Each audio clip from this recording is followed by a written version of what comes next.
మీ permission లేకుండా recovery agent మీ ఇంటికి వస్తున్నారా? అయితే ఇది వారికి చట్టం కల్పించిన రక్షణ. రికవరీ ఏజెంట్ల వేధింపుల నుండి మిమ్మల్ని మీరు కాపాడుకోవడానికి ఇవి ఉపయోగపడతాయి. రికవరీ ఏజెంట్ల నిబంధనలు. ఆర్బీఐ రూల్స్ ప్రకారం సమయం ఉదయం 8 నుండి సాయంత్రం 7 గంటల మధ్య మాత్రమే సంప్రదించాలి.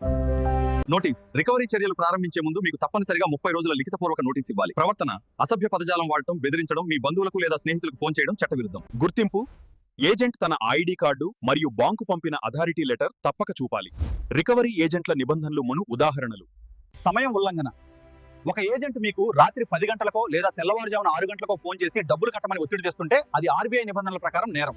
మీరు వారికి సమయం గుర్తు చేసి కాల్ కట్ చేయవచ్చు. నోటీస్ లేకుండా రావడం: మీరు లోన్ కట్టలేదని ఎటువంటి ముందస్తు సమాచారం లేదా 30 రోజుల లిఖితపూర్వక నోటీస్ ఇవ్వకుండా నేరుగా ఇంటికి వచ్చి రచ్చ చేయడంనే ఇది నిబంధనలకు విరుద్ధం. గుర్తింపు కార్డు అడగడం: ఎవరైనా ఏజెంట్ మీ ఇంటికి వచ్చినప్పుడు మీ ఐడి కార్డు చూపించండి మరియు బ్యాంక్ మిమ్మల్ని పంపినట్లు అథారిటీ లెటర్ ఎక్కడుంది అని అడగాలి. అవి లేకపోతే మీరు వారితో మాట్లాడాల్సిన అవసరం లేదు. Case study.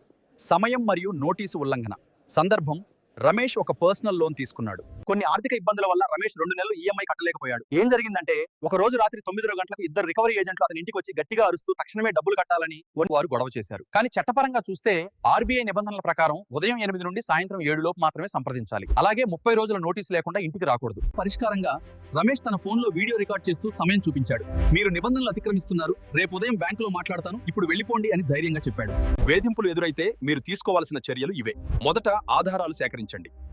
వేధించే కాల్స్ రికార్డ్ చేయండి. మెసేజ్ల స్క్రీన్ షాట్లు తీసుకోండి. ముందుగా బ్యాంకులోని గ్రీవెన్స్ ఆఫీసర్ లేదా నోడల్ ఆఫీసర్ కు లిఖితపూర్వకంగా ఫిర్యాదు చేయాలి. బ్యాంకు 30 రోజుల్లో స్పందించకపోతే ఆర్బీఐ సీఎంస్ పోర్టల్లో అంబుడ్స్మన్ కు ఫిర్యాదు చేయండి. ఏజెంట్లు ఇంటికి వచ్చి భౌతికంగా బెదిరిస్తే వెంటనే 100 కి డయల్ చేయండి లేదా పోలీస్ స్టేషన్ లో ఐపీసీ సెక్షన్ 503 లేదా 506 కింద ఎఫ్ఐఆర్ ఇవ్వండి.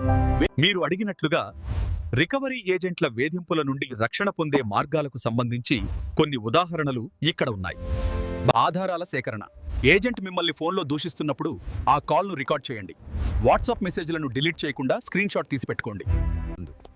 ఇవి పోలీసులకు లేదా ఆర్బీఐకి ఫిర్యాదు చేసేటప్పుడు బలమైన సాక్ష్యాలుగా పనిచేస్తాయి. బ్యాంకు నోడల్ ఆఫీసర్కు ఫిర్యాదు. బ్యాంక్ కస్టమర్ కేర్ కాకుండా నేరుగా ఆ బ్యాంక్ వెబ్సైట్ లో ఉండే నోడల్ ఆఫీసర్ మెయిల్ ఐడికి మీ దగ్గర ఉన్న ఆధారాలతో ఫిర్యాదు పంపండి. ఫలానా ఏజెంట్ నన్ను వేధిస్తున్నాడు, దీనిపై చర్య తీసుకోకపోతే ఆర్బీఐకి వెళ్తాను అని స్పష్టంగా రాయండి. ఏజెంట్లు మీ ఇంటి తలుపులు తడుతూ చుట్టుపక్కల వారి ముందు మిమ్మల్ని అవమానిస్తూ లేదా భౌతికంగా దాడికి ప్రయత్నిస్తే వెంటనే 100కి కాల్ చేయాలి. ఐపీసీ సెక్షన్ 506 కింద వారిపై కేసు పెట్టవచ్చు. వేధింపులు మరియు ప్రైవసీ భంగం. సునీతకు క్రెడిట్ కార్డ్ బిల్ ఉంది. రికవరీ ఏజెంట్ ఆమె అప్పు విషయాన్ని ఆమె బంధువులు స్నేహితులకు ఫోన్ చేసి చెప్పాడు. ఇది చట్టవిరుద్ధం. ఏం జరిగింది? ఏజెంట్ సునీత పరువు తీసేలా ఆమె స్నేహితులకు మెసేజ్లు పంపాడు. చట్టపరమైన పాయింట్: ఒక వ్యక్తి అప్పు గురించి మూడో వ్యక్తికి చెప్పడం వారి ప్రైవసీ హక్కును ఉల్లంఘించడమే. ఇది నేరం. పరిష్కారం: సునీత తన బంధువులకు వచ్చిన కాల్ రికార్డింగ్లు, మెసేజ్ స్క్రీన్ షాట్లు సేకరించింది. ముందుగా బ్యాంక్ నోడల్ ఆఫీసర్ కు మెయిల్ చేసింది. బ్యాంక్ స్పందించకపోవడంతో ఆర్బీఐ సీఎంఎస్ అంటే కంప్లైంట్ మేనేజ్మెంట్ సిస్టమ్ పోర్టల్లో ఫిర్యాదు చేసింది. దీనివల్ల బ్యాంక్ ఆ ఏజెంట్ పై చర్య తీసుకోవడంలో కాకుండా సునీతకు క్షమాపణలు చెప్పాల్సి వచ్చింది. ఆర్థిక సమస్యకు పరిష్కారాలు ఉన్నాయి. లోన్ రీస్ట్రక్చరింగ్ ద్వారా ఈఎంఐ తగ్గించి గడువు పెంచమని బ్యాంకును కోరవచ్చు. వన్ టైం సెటిల్మెంట్ లో ఒకేసారి కొంత మొత్తం కట్టి అప్పు క్లోజ్ చేయవచ్చు. నెగోషియేషన్ అంటే భయపడి తప్పించుకోవడం కాదు. బ్యాంక్ అధికారులతో నేరుగా మాట్లాడి కొంత సమయం అడగాలి. లోన్ రీస్ట్రక్చరింగ్ ద్వారా ఈఎంఐ తగ్గించి గడువు పెంచవచ్చు. రికవరీ ఏజెంట్ల వేధింపుల నుండి రక్షణ పొందే మార్గాలకు కొన్ని ఉదాహరణలు. లోన్ రీస్ట్రక్చరింగ్ ద్వారా ఈఎంఐ తగ్గించవచ్చు. బ్యాంకుతో వన్ టైం సెటిల్మెంట్ గురించి చర్చించండి. భయపడకుండా మేనేజర్ను కలిసి రాతపూర్వకంగా అప్పు తీర్చడానికి సమయం అడగండి.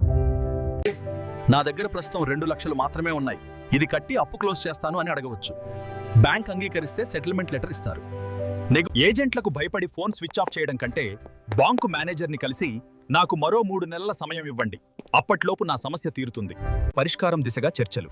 కిరణ్ వ్యాపారంలో నష్టం రావడం వల్ల తన హోమ్ లోన్ కట్టలేకపోయాడు. ఏజెంట్ల ఫోన్లకు భయపడి ఫోన్ స్విచ్ ఆఫ్ చేసి దాక్కున్నాడు. ఏం జరిగింది? దీనివల్ల బ్యాంక్ కిరణ్ ను విల్ఫుల్ డిఫాల్టర్ గా భావించి లీగల్ నోటీసులు పంపింది. చట్టపరమైన పాయింట్: భయపడి పారిపోవడం వల్ల సమస్య పెరగడమే తప్ప తగ్గదు. కిరణ్ ధైర్యం చేసి నేరుగా బ్యాంక్ మేనేజర్ను కలిశాడు. తన నష్టాలను డాక్యుమెంట్లతో సహా వివరించాడు. లోన్ రీస్ట్రక్చరింగ్ కి అభ్యర్థించాడు. బ్యాంక్ కిరణ్ పరిస్థితిని అర్థం చేసుకుని ఈఎంఐ మొత్తాన్ని తగ్గించి కట్టాల్సిన గడువును మరో 2 ఏళ్లు పొడిగించింది. దీనితో కిరణ్ ఒత్తిడి తగ్గి ప్రశాంతంగా అప్పు తీర్చగలిగాడు. ఏజెంట్లకు మీ వ్యక్తిగత సమాచారాన్ని ఇతరులకు చెప్పే హక్కు లేదు. ఇది మీ ప్రైవసీ హక్కుకు భంగం కలిగించడమే. చట్టంపై అవగాహన కలిగి ఉండటం అందరికీ అవసరం. మరింత సమాచారం కోసం నన్ను ఫాలో అవ్వండి. ధన్యవాదాలు.